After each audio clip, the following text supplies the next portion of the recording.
అసలు నాకు అర్థం కానిది ఏంటంటే ఇక్కడ ఎవరన్నా ఆల్రెడీ పూర్తి అంటే రిజల్ట్ తెలిసింది ఎవరైనా ఉన్నారంటే మాతో పాటు చంద్రబాబు నాయుడు గారు కూడా పూర్తిగా తెలుస్తూనే అర్థమవుతుంది.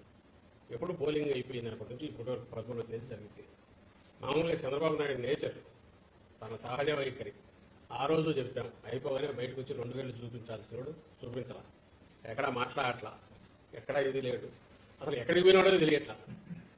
సెటిల్మెంట్ పోయినాడని ఎందుకు అనుకుంటున్నాం అంటే ఈ రోజు కూడా చెప్పట్లా. ఆఖరి నిన్న కూడా ఆటగా కనపడింది, తిరుగు ప్రయాణం అని ఆయనది ఒక జెడ్ సెక్యూరిటీ ఉన్నట్టుంది కదా, ఇంత పెద్ద ఇటర్ని పంపించారు. ఎక్కడి నుంచి వస్తున్నాడు లేదు, మా నాయకుడు ఎక్కడికి పోతున్నాడో ఇచ్చారు, వస్తున్నప్పుడు పలానా చోట నుంచి వస్తున్నాడు అని ఇచ్చాం. ఎందుకంటే దాపరికమో తెలియదు. వచ్చిన తర్వాత కామ్గా లోపల ఉన్నాడు అంటే తెరవెనక ఏదో ప్రయత్నాలు చేసుకుంటున్నారు తప్ప బయటకు వచ్చి ఎలాంటిది ఆయన చేయట్లా. సో ఆయనకు తెలుసు ఇది వచ్చేది కాదు, అయిపోయింది అని తెలుసు. సెటిల్ ఈలోగా సర్దుకోవాల్సినవి ఉంటే ఆ ప్రయత్నాల్లో ఉన్నాడేమో అని ఆయన మీద డౌట్ వస్తుంది. నాకు సంబంధించి క్లియర్గా చెప్తున్నాం కదా, ఈరోజు మాట్లాడినా ఎప్పుడు మాట్లాడినా మీరు క్రియేట్ చేస్తున్న కన్ఫ్యూజన్ అంటే ఆ కూటమి పేరుతో ఈ శక్తులన్నీ క్రియేట్ చేస్తున్న కన్ఫ్యూజన్ డిస్పెల్ చేసే ప్రయత్నము. ఏం బాగాలేదు, పర్లేదు, అంతా బాగుంది, బ్రహ్మాండంగా వస్తున్నాము, చాలా కంఫర్టబుల్గా ల్యాండ్ స్లైడ్ దీంతో రాబోతున్నాము, దాంట్లో ఎలాంటి ఇది డౌట్ లేదు అనేది మా కార్యకర్తలకు అభిమానులకు జగన్మోహన్ రెడ్డి గారిని నమ్ముకున్న అట్టడుగు వర్గాలందరికీ భరోసా ఇవ్వడానికి మాట్లాడుతున్నాం. క్రిమినల్ ఆలోచనతో ఏదైనా అనుకోవచ్చు, అలా అనుకోవచ్చు. ఇప్పుడు మేము అన్నట్లా బీజేపీ దానికోసం అని చెప్పి మేము దానికి ఆధారాలు చూపుతున్నాం, అతని దానికి ఆధారాలు చూపాలా. ఆరామస్థానం అయితే 140 ఇవ్వలేదు మాకు, 140, 150 ఇస్తే ఏదో రాయించుకున్నాడు బీజేపీ 400 కదా చేసుకున్నట్టు వీళ్ళు రాసుకున్నారు. అతను ఇచ్చింది అసలు అది అతను చదివిన పేర్లు, ఈ ఫలానా వాళ్ళు పోతారు, ఫలానా వాళ్ళు వస్తారని వాళ్ళకి ఇచ్చిన అలవెన్స్, వాళ్ళ నాయకులందరూ గెలుస్తారని ఇవ్వడం, అవన్నీ కూడా అబద్ధం. మా లెక్క ప్రకారం వాళ్ళలో దాదాపు 90% అందరూ ఓడిపోతారు ఎవరైతే అతను మెన్షన్ చేసినారో, లేదా టఫ్ ఫైట్ ఇచ్చేసి మా వాళ్ళకే ఎడ్జ్ ఉన్నట్టు వస్తుంది రిపోర్ట్స్. సో అది ఇచ్చిన ఫిగర్ కూడా అదేమన్నా చాలా హ్యాపీగా ఫీల్ అయ్యే ఫిగర్ కూడా కాదు.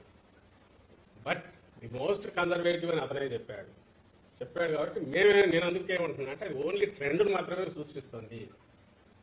We will come out with figures will be so high that first time positive vote అనేది యాంటీ ఇన్కంబెన్సీ బదులు ప్రో ఇన్కంబెన్సీ అనేది బాగా బలంగా కొట్టొచ్చినట్టు ఈ ఎలక్షన్లో కనపడుతుంది. మంచి మెజారిటీతో గవర్నమెంట్ ఫామ్ చేస్తారు.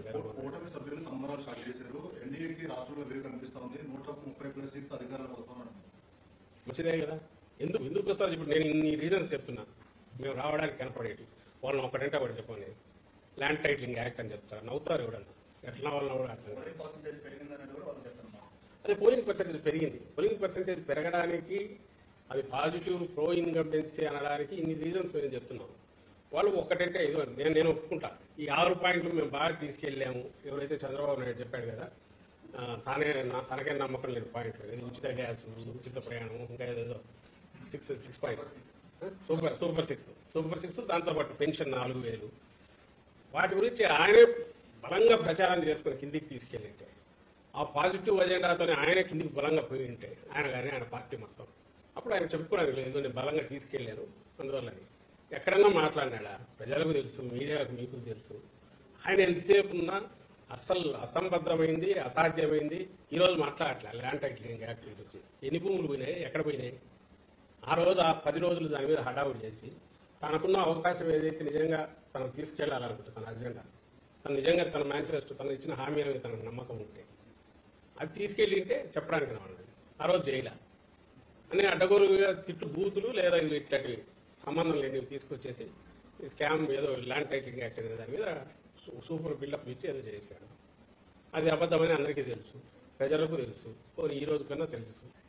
మరి దేని బేస్ చేసుకుని ఆయన 130 వస్తాయంటారో నాకు అర్థం కావట్లేదు. ఎందుకంటే జగన్మోహన్ రెడ్డి గారు వద్దని ఆయన అనుకున్నాడు కాబట్టి, ఆ విషయం 5 ఏళ్ళుగా అదే చెప్తున్నారు కాబట్టి, జగన్మోహన్ రెడ్డి గారిని విలన్గా చూపించారు కాబట్టి జనం నమ్మి వేశారని ఆయన అనుకుంటున్నాడు. కొద్దిమంది వేసిండొచ్చు, 1-2 సామాజిక వర్గాలు కొంతమందిలో పర్సెంటేజ్లు, లేదా సోకాళ్ళు ఎలీట్ అనుకునేవాళ్ళు, వాళ్ళు ఇంటలెక్చువల్స్ అనుకునేవాళ్ళు, వోకల్ సెక్షన్స్ ఆయన ఫీల్ అయ్యేవాళ్ళు, కొంతమంది ఎవరైనా ఇన్ఫ్లుయెన్స్ అయ్యిండొచ్చు, లేదా బయట ఎవరైనా ఉంటే ఈయనకు వాయిస్ పెద్దది కాబట్టి వీని ఇన్ఫ్లుయెన్స్ చేయొచ్చు. వాళ్ళు ఎంత ఉంటారు? ఎంత సెక్షన్? చాలా చిన్న సెక్షన్, దానికి ఎంత ఉంటుంది ఇంపాక్ట్?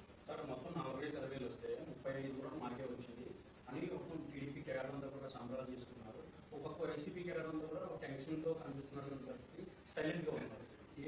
సోషల్ మీడియాకి సంబంధించి తీసుకుంటే 100 సర్వేలు మావి ఉన్నాయి. వెయ్యి సరుకు రోజు 14 లేసి ఉంది, ఆ ఫిగర్ ఈ ఫిగర్ తీసి తయారు చేసి ఎవరైనా చేసుకోవచ్చు.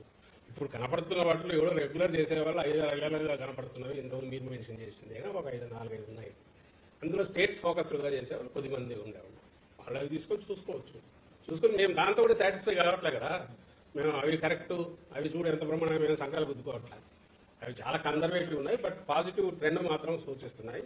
అంతకంటే బ్రహ్మాండంగా ఉంటాయని అంటున్నాం. ఎల్లుండి ఈ టైంకి మళ్ళీ ఇట్లే మీడియాతో మాట్లాడతాం. ఆ రోజు మీరు చూస్తారు. ఆ రోజు ఆ రిజల్ట్స్ అన్నీ ఒక్క దెబ్బ కడికి ఈ అనుమానాలు, వాళ్ళ డౌట్, వాళ్ళ స్వీట్స్ పంచుకోవడాలు అవన్నీ, ఎందుకంటే ఆ రోజు కుదరదు కాబట్టి ఈ రోజు వాళ్ళు చేసుకోవచ్చు. ఆ రోజుకి అవకాశం ఉండదు కాబట్టి 19లో కూడా చూసాము. అసలు అడ్రస్ లేకుండా అంతకుముందు ఎగ్జిట్ పోల్స్ హడావుడి చేసినట్టున్నారు. ఆ రోజు 18 నుంచి వచ్చి అసలు కనపడేటప్పుడు ఆఫీస్ దగ్గర అదంతా ఏదన్నా ఏమంటారు, మన ఎల్లుండి ఎట్లా ఉండబోతుంది అనేది ఆ రోజు రియల్ ఇది కాబట్టి ఫెస్టివల్కి ఇక్కడ ఉంటుంది. వాళ్ళేమో శ్మశానం మాది తయారు.